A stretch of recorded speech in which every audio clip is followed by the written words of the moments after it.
Hello guys, welcome back to my channel. तो आज हम बात करेंगे new Thai BL series dare to dare के बारे में। और आज का एपिसोड काफ़ी ज़्यादा इंटरेस्टिंग और मिस्टीरियस होने वाला है और साथ ही रोमांटिक भी। तो चलिए एपिसोड की शुरुआत करते हैं। और अगर आप मेरे चैनल पर नए हैं तो सब्सक्राइब ज़रूर कीजिएगा। तो एपिसोड 1 की शुरुआत में दिखाया जाता है कि कुछ इंजीनियर स्टूडेंट्स पार्टी कर रहे होते हैं और तभी वो सब ट्रूथ और डेयर गेम खेलते हैं। उनमें से एक लड़की का नाम फाई होता है और वहीं कुछ लड़के ड्रग्स भी लेते हैं और साथ में ड्रिंक्स भी करते हैं और काफ़ी मस्ती करते दिखाए जाते हैं। और दिखाया जाता है कि सब लोग सो जाते हैं। तभी एक लड़की अपने फ्रेंड को उठाती है जिसका नाम फाई होता है। वो बोलती है, उठो फाई उठो, क्या हुआ तुम्हें, तुम उठ क्यों नहीं रही हो। पर फाई उठती ही नहीं है, यहाँ तक कि उसकी सांसें भी नहीं चल रही होती हैं। ये देखकर सभी लोग डर जाते हैं क्योंकि फाई की मौत हो चुकी होती है और सभी डर की वजह से चिल्लाते हैं और काफ़ी ज़्यादा डर जाते हैं। और वहीं दूसरी तरफ हमारे मेन लीड हीरो यानी कि जेट की एंट्री होती है, जो कि एक गुंडे का पीछा कर रहा होता है और उसे रुकने को बोलता है। और तभी हमारे हैंडसम जेट की एंट्री होती है। जेट उस लड़के से बोलता है कि तुम भाग क्यों रहे थे, तुम्हारे पास क्या है, तुम अपनी चेकिंग कराओ।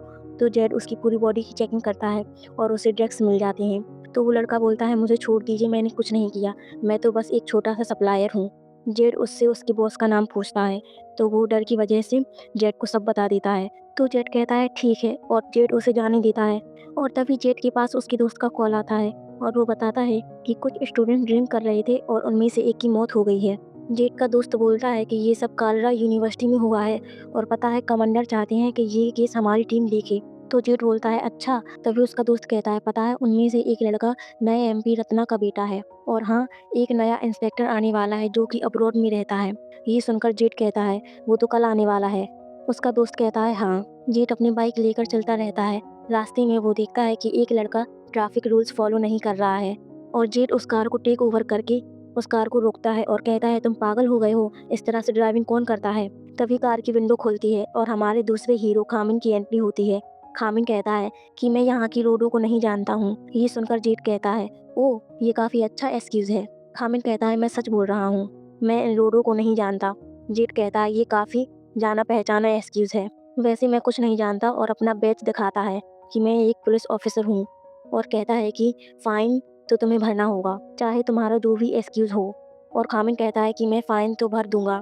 तो जेट कहता है हाँ, फ़ाइन तो भरना ही होगा ना। और खामिन जान जाता है कि ये एक ऑफिसर है। और तभी खामिन कहता है आपका नाम क्या है। तभी जेट अपना नाम बताता है और कहता है मेरा नाम ये है। और तभी खामिन कहता है मुझे खुशी हुई कि यहाँ के पुलिस ऑफिसर काफ़ी अच्छे हैं जो रिश्वत भी नहीं लेते। जेट कहता है ओह, मुझे लॉ रूल्स बाद में बताना, अभी फ़ाइन भर दो। और जेट उससे फ़ाइन भरवा लेता है और रसीद वो खामिन को दे देता है। और जेट भी अपनी क्राइम सीन पर आ जाता है जहाँ पर वो बच्चे पार्टी कर रहे थे। जब जेट आता है तो उसका दोस्त बताता है कि वो लोग पार्टी कर रहे थे, इनमें से एक लड़की की मौत हो गई जिसका नाम फाई था और सभी लोग बहुत ही ज़्यादा परेशान हैं और मुझे लगता है कि हम लोगों को उनसे सवाल करना चाहिए।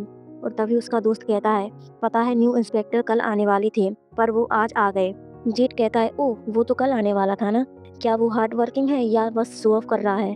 जब जेट अंदर जाता है तभी उसको पता चलता है कि खामिन भी उसकी तरह इंस्पेक्टर है और जो नया इंस्पेक्टर अब्रॉड से आने वाला था वो कोई और नहीं खामिन रहता है। जेट कहता है ओह, मैंने क्या किया, ये मेरा बॉस होने वाला था। तभी जेट कहता है कि तुमने क्यों नहीं बताया कि तुम न्यू इंस्पेक्टर हो। हाँ, खामिन कहता है तुमने मुझसे पूछा नहीं और हाँ, मैं ऐसा पुलिस ऑफिसर नहीं हूँ जो अपनी आईडी को बार बार दिखाता रहूँ अपनी शो ऑफ के लिए, और मैं बस यहाँ पर टीम वर्क देखने के लिए आया हूँ। और ये सुनकर जेट कहता है पता है इंस्पेक्टर, अगर आप जल्दी में काम करोगे तो आप जल्दी ही फंस जाओगे। और तभी खामिन जेट को ताना देकर कहता है मैं किसी को ऐसे ही रैंडमली अरेस्ट नहीं करता हूँ, और हाँ, तुमने तो यूनिफॉर्म भी नहीं पहनी और ना प्रॉपर आइडेंटिफिकेशन, फिर भी तुम अपनी आईडी लेकर शो ऑफ करते हो। जेट कहता है ऐसी बात नहीं है। खामिन कहता है हाँ, मुझे याद है इस पेपर के बारे में, इसका हिसाब बाद में बराबर होगा। दूसरी तरफ जैसे ही वो लोग सीन से जाने लगते हैं तो कली बोलता है कि सभी लोग सो गए थे और जब वो लोग जागे तो फाई की मौत हो चुकी थी और फाई की मौत हुए 24 घंटे हो चुके हैं। और खामिन कहता है सभी लोगों के ब्लड टेस्ट लेकर आओ और जो कि विक्टिम के दोस्त हैं। और ये देखकर जेट कहता है तुम कुछ ज़्यादा ही जल्दबाजी नहीं कर रहे हो। खामिन कहता है लगता है तुमने बहुत सारी फिल्में देखी हैं। और तभी जेट कहता है शायद तुम ही उन फिल्मों का नाटक कर रहे हो। और खामिन और जेट में थोड़ी सी बहस होती है और तभी जेट कहता है चलो शर्त लगाते हैं, क्या तुम डर गए हो। और तभी खामिन कहता है मैं डरा नहीं हूँ, किसी की मौत हुई है और मैं किसी के बारे में ऐसी बातें नहीं कर सकता। जेठ कहता है इससे जल्दी केस सॉल्व होगा। पता है अगर मेरा शक सही हुआ कि ये सिर्फ एक्सीडेंट था या तुम्हारा शक या मर्डर हुआ है तो मैं तुम्हारा कलीग बन जाऊंगा। दूसरी तरफ जेठ जैसे ही पुलिस स्टेशन में आता है वो देखता है कि उसका भाई भी पुलिस ऑफिसर के साथ होता है। ये देखकर जेठ कहता है जेठ तुम यहाँ पर क्या कर रहे हो? तभी उसके कलीग बोलते हैं ये भी 7 सस्पेक्ट में से एक है। ये सुनकर जेठ कहता है क्या जय तुम इन सब में कैसे फंस गए? और तभी वहाँ पर खामिन आ जाता है और कहता है ओह तुम्हारा छोटा भाई इस केस में फंसा हुआ है तो मुझे लगता है कि अब तुम्हें इस केस पर काम नहीं करना चाहिए और हाँ मैं इन सातों सस्पेक्ट से अकेले पूछताछ कर लूँगा। और तभी जेठ कहता है मेरा भाई इस केस में इन्वॉल्व है तो मुझे इस केस पर काम करना ही होगा। और तभी खामिन कहता है और वो शर्त के बारे में अगर तुम चाहो तो अभी हार मान सकते हो। सबसे पहले खामिन जेठ के भाई जय से ही पूछताछ करता है और कहता है तुम जेठ के छोटे भाई हो ना? तो जय कहता है हाँ। और तभी जेठ अपने भाई से कहता है तुम जो भी कहोगे सच कहना और हाँ झूठ बोलने की कोई भी नज़रअंदाजी मत करना। तभी खामिन कहता है तुम मैकेनिकल इंजीनियर के एवेंजर्स कहे जाते हो ना? फिर जय कहता है हाँ ये निकनेम मुझे मेरे दोस्तों ने दिया है। और तभी खामिन कहता है कि क्या हुआ था, क्या तुम मुझे बताओगे? और तभी जय कहता है हम सभी 8 दोस्त स्टोरेज रूम में ड्रिंक कर रहे थे। उनमें से सबसे पहले जिम जाना चाहता था पर फाई और जेमिन ने उसे कहा कि रुक जाओ और इसी वजह से जिम रुक गया। जी कहता है हम लोग ट्रूथ और डेयर का गेम खेल रहे थे। हम लोग काफ़ी मस्ती कर रहे थे और किसी को नहीं पता था कि ये हो जाएगा। और तभी खामिन कहता है क्या तुम सच बोल रहे हो? तो जे कहता है हाँ सच बोल रहा हूँ और सच बताऊँ तो किसी को भी नहीं पता था कि ये हो सकता है। मुझे अच्छी तरह से याद है क्योंकि मैं आखिरी शख्स था उस पार्टी में सोने वाला और मैं सो गया था। और जैसे ही मेरी आँख खुली मैंने देखा कि चैमन चिल्ला रही थी कि फाई की मौत हो चुकी है। और तभी खामिन कहता है तुम लोगों ने पुलिस को क्यों नहीं बुलाया? हम लोग बस अपने दोस्त को बचाना चाहते थे, इसीलिए हम लोगों ने पहले एम्बुलेंस को कॉल किया। दूसरा सस्पेक्ट टाइम आता है। टाइम से पूछा जाता है कि क्या तुमने पार्टी में कुछ अजीब देखा? तो टाइम कहता है हाँ, क्योंकि जे बोला था कि टाइम ने कुछ ड्रिंक में मिलाया था। और तभी टाइम कहता है मैं जब ड्रिंक लेने बाहर गया था तो मैंने देखा जेम और चेरिन दोनों एक दूसरे से बहस कर रहे थे। ये सुनकर खामिन कहता है क्या? और टाइम कहता है हाँ वो दोनों डेट कर रही थी। और तभी तीसरा सस्पेक्ट आता है बेल। बेल से पूछा जाता है कि तुमने पुलिस को फ़ोन क्यों नहीं किया था? तुम लोगों ने एम्बुलेंस को फ़ोन क्यों किया था? क्योंकि टाइम ने बताया था कि बेल ही वो शख्स थी जो हम लोगों को पुलिस बुलाने से रोक रही थी। बेल कहती है मैं बस अपनी दोस्त को बचाना चाहती थी, इसीलिए हम लोगों ने हॉस्पिटल को फ़ोन लगाया। और वैसे भी उन सब में से सबसे ज़्यादा तार डरा हुआ था क्योंकि तार ही वो शख्स है जो काफ़ी ज़्यादा ड्रंक था। और तभी बेल कहती है सच बताऊं तो मुझे बिल्कुल भी डर नहीं लगता कि तार ही वो शख्स है जो पुलिस नहीं चाहता था, क्योंकि उसे डर था कि अगर पुलिस आएगी तो वो फंस जाएगा। और चौथा सस्पेक्ट तार आता है। ये सुनकर खामिन कहता है कि तुमने पुलिस को क्यों नहीं बुलाया था और सभी लोगों ने तुम्हारा नाम क्यों लिया? तार कहता है कि पता है सब लोगों के पास कनेक्शन है, इसीलिए किसी को डर नहीं है और हाँ मैं डरूंगा। ये सुनकर जेठ कहता है क्या बकवास बोल रहा है? तभी खामिन कहता है क्या तुमने कुछ और इस्तेमाल किया था? तो तार कहता है नहीं। और पांचवा सस्पेक्ट टोंकल आता है और टोंकल से भी खामिन वही सवाल पूछता है। टोंकल कहता है मैं बाथरूम गया था, उसके बाद क्या हुआ मुझे नहीं पता। और हाँ सबसे पहले चेम जाना चाहता था और तार भी बाद में आया था। सच बताऊं तो चेम जाना चाहता था पर फाई ने रोक लिया था और चामन और फाई लास्ट में आए थे। और उन लोगों में एक दूसरे के बॉयफ्रेंड थे पर उन लोगों में काफ़ी ज़्यादा लड़ाई भी होती थी। और तभी टोन कहता है पता है सबसे ज़्यादा अजीब क्या था? कि वो चेम की गर्लफ्रेंड थी, क्योंकि चेम की गर्लफ्रेंड की मौत हो चुकी पर उसका कोई भी रिएक्शन नहीं और ना ही वो उदास हुआ। ये सुनकर खामिन कहता है क्या? और छठवा सस्पेक्ट चेम्प आता है। चेम्प से भी खामिन पूछताछ करता है क्या तुमने पार्टी में कुछ अजीब देखा? तो चेम्प कहता है कि मैंने कुछ अजीब नहीं देखा। फाई काफ़ी अच्छी लड़की थी और बहुत दयालु थी। और तभी खामिन कहता है तुम्हारे चेहरे से नहीं दिख रहा कि तुम अपनी गर्लफ्रेंड की मौत पर काफ़ी उदास हो। और तभी चेम्प कहता है मैं इमोशन कंट्रोल करने में काफ़ी अच्छा हूँ और बहुत ज़्यादा शौक हूँ। और पता है वो काफ़ी बीमार भी रहती थी और वो अक्सर दवाइयाँ भी लेती थी, उसे अल्सर भी था। ये सुनकर खामिन कहता है क्या कोई और लड़ाई भी थी? और तभी चेम्प कहता है बहुत हुआ, अब मेरे लॉयर से बात करना, क्योंकि चेम्प ही एमपी रतन का बेटा है। ये सुनकर खामिन नहीं डरता और कहता है मुझे तुमसे और सवाल करने हैं। ये देखकर जेठ काफ़ी इम्प्रेस होता है। जब जेठ अपने कंट्रोल रूम से बाहर आता है तो सातवां सस्पेक्ट यानी चेरिन से बात करता है। थोड़ा हमें और वेट करना होगा। तभी चेरिन कहती है, जेम और फाई काफ़ी अच्छे थे। उन्हें देखकर ऐसा लगता था कि वो दोनों एक दूसरे के लिए बने हैं। ये सुनकर जेड कहता है, क्या वो दोनों बॉयफ्रेंड और गर्लफ्रेंड थे? और क्या तुम्हें लगता है कि फाई को कुछ और बीमारी थी?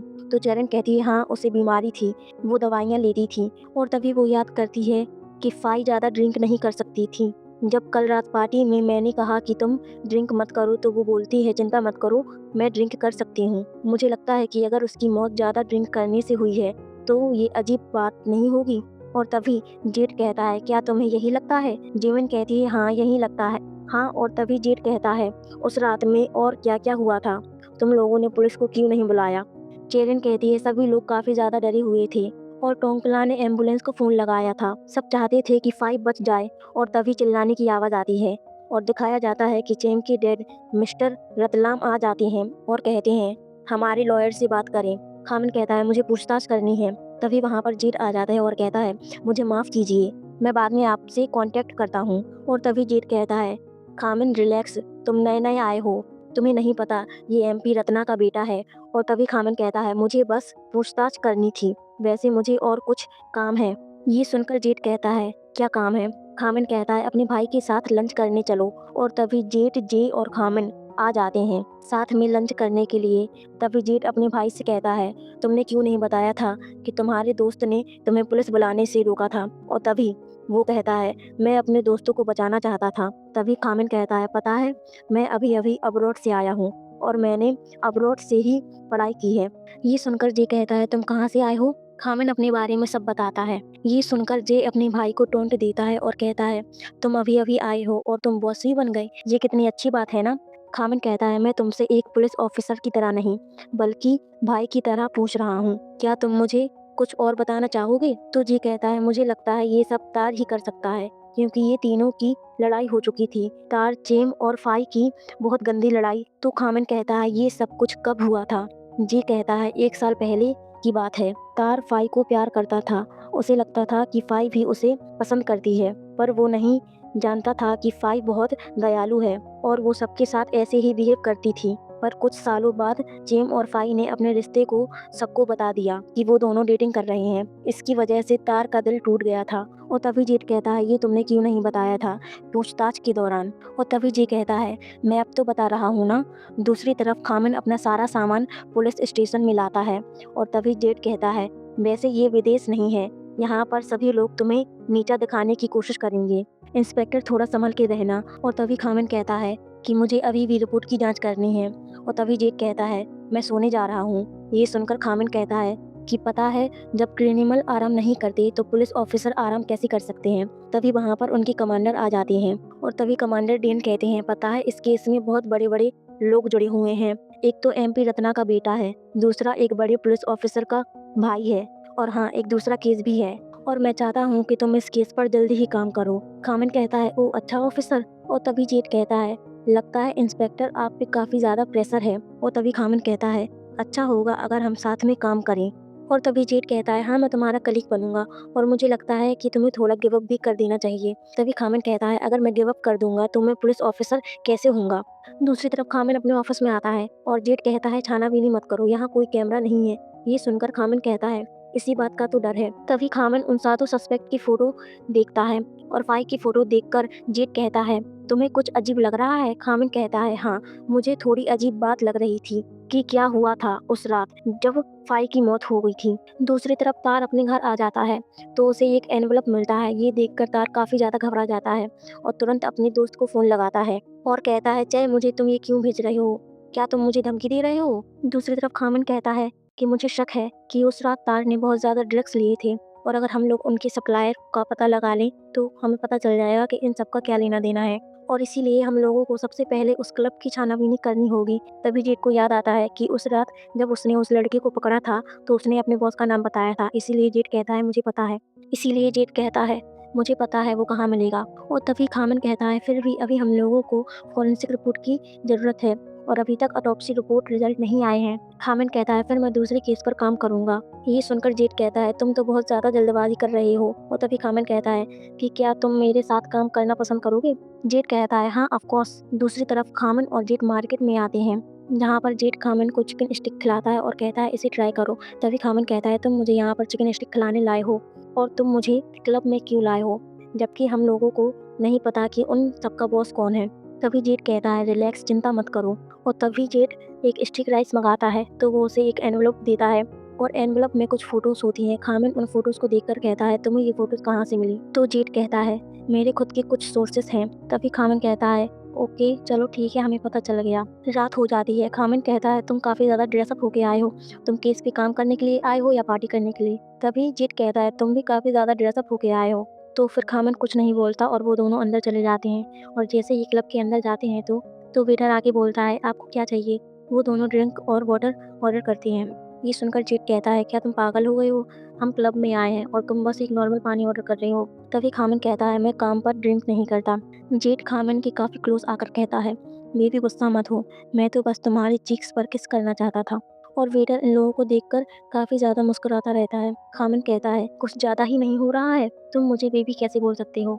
जेठ कहता है मैं बस यहाँ पर घुलने मिलने की कोशिश कर रहा हूँ।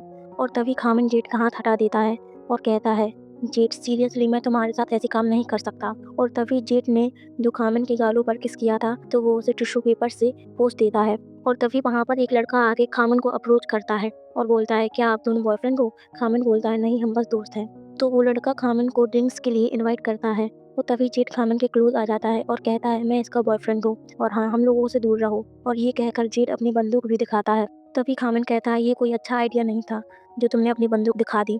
और तभी जेठ कहता है यहाँ पर बहुत बुरे लोग हैं, मुझे लगता है कि अगर कुछ हो जाता तो हम लोग क्या करते।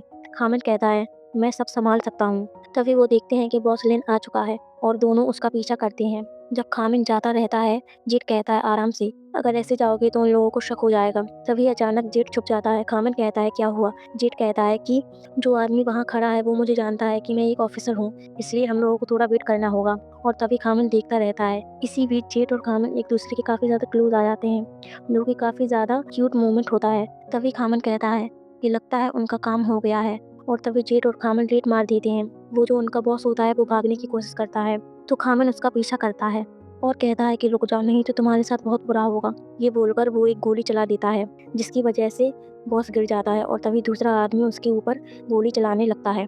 और तभी वहाँ पर जेठ आ जाता है, खामिन को बचा लेता है। खामिन अपनी गोली चला देता है और इसी बीच वो दोनों काफ़ी क्लोज आ जाते हैं। और तभी जेठ कहता है इंस्पेक्टर तुम्हारा निशाना तो काफ़ी लाजवाब है। यही इनका पहला केस कंप्लीट हो जाता है। और जेठ कहता है ओह इंस्पेक्टर तुम्हारा पहला केस तो काफ़ी अच्छे से ख़त्म हो गया, ये तो लग ही नहीं रहा था कि तुम्हारा पहला केस है। और तभी खामिन कहता है ये याद है फाइन के बारे में, और तुमने काफ़ी ज़्यादा ड्रिंक कर रखी है, मुझे नहीं लगता कि तुम घर जा पाओगे वापस। ये सुनकर जेठ कहता है ओह तुम अपना पुराना बदला ले रही हो। और तभी खामिन जेठ की कार की भी ले लेता है और दूसरे कलीग को दे देता है और कहता है आज तुम मेरे साथ चलोगे। और तभी वो लोग एक रेस्टोरेंट में आते हैं और तभी जेठ कहता है तुम मुझे कहाँ ले आए हो? तभी खामिन कहता है मैं यहाँ पर रहता हूँ। जेठ कहता है तुम मुझे अपने रूम में क्यों ले जा रही हो? क्या तुम मेरे साथ कुछ करना चाहते हो? और तभी खामिन कहता है तुम बहुत गलत सोचते हो। तो जेठ कहता है मैं कुछ और सोचूं, ये कैसे हो सकता है? तुम मुझे फिर अपने रूम में क्यों ले जा रहे हो? और तभी वो दोनों अंदर जाते हैं और साथ में ड्रिंक करते हैं। ये देखकर जेठ कहता है ओह इंस्पेक्टर आप तो मुझे ड्रिंक कराना चाहते थे। तो खामिन कहता है तुमने मेरे पहले केस में काफ़ी ज़्यादा मदद की है तो मैं तुम्हारा शुक्रिया करना चाहता था। तो क्या आप तुम मेरे कलीग बनोगे? तभी जेठ उस फाइन वाले पेपर पर कुछ लिखता है कि जल्दी मत कीजिए बॉस, नहीं तो आपके साथ कुछ बुरा हो सकता है। तभी जेठ और खामिन एक दूसरे को देखते रहते हैं। दूसरी तरफ खामिन कहता है तुमने बहुत ज़्यादा ड्रिंक की है, मैं तुम्हें तुम्हारे घर छोड़ देता हूँ। और तभी जेठ खामिन की बाहों में गिर जाता है और तभी खामिन कहता है आराम से। जेठ कहता है मैं क्या करूँ, वैसे तुमने ही मुझे ड्रिंक कराया है। तभी खामिन कहता है किसी को मत बताना कि तुम मेरे साथ काम करते हो, मुझे तो बहुत ज़्यादा शर्म आएगी। और तभी जेठ कहता है मैं कभी ऐसा नहीं करता हूँ और हाँ मैं आज ड्रिंक नहीं हूँ, मैं घर जा सकता हूँ। और तभी खामिन कहता है अगर ऐसी बात ही करनी है तो खुद ही घर चले जाओ। तभी जेठ कहता है ओ रुको ना, तुम ऐसे कैसे किसी ड्रिंक इंसान को छोड़ सकते हो, मैं तुम्हारा कलीग हूँ। और तभी खामिन कहता है अगर आना है तो जल्दी आओ। तभी खामिन दरवाज़ा खोल देता है। जेठ कहता है ओ इंस्पेक्टर तुम कितने अच्छे हो, यहाँ तक कि तुमने मेरे लिए दरवाज़ा भी खोला है। खामिन कहता है जल्दी बैठ जाओ, नहीं तो मैं तुम्हें यहीं छोड़कर चला जाऊँगा। ये कहकर जेठ खामिन की कार में बैठने लगता है। तभी वो एक दूसरे को देखते ही रह जाते हैं और ये सीन काफ़ी ज़्यादा क्यूट रहता है। और यही हमारा क्यूट रोमांटिक एपिसोड खत्म हो जाता है। तो अगर आपको एपिसोड अच्छा लगा हो तो वीडियो को हाइप ज़रूर कीजिएगा और लाइक, कमेंट और सब्सक्राइब ज़रूर करें। मैं मिलूँगी आपको नेक्स्ट वीडियो में। तब तक के लिए take care, bye bye, keep watching BL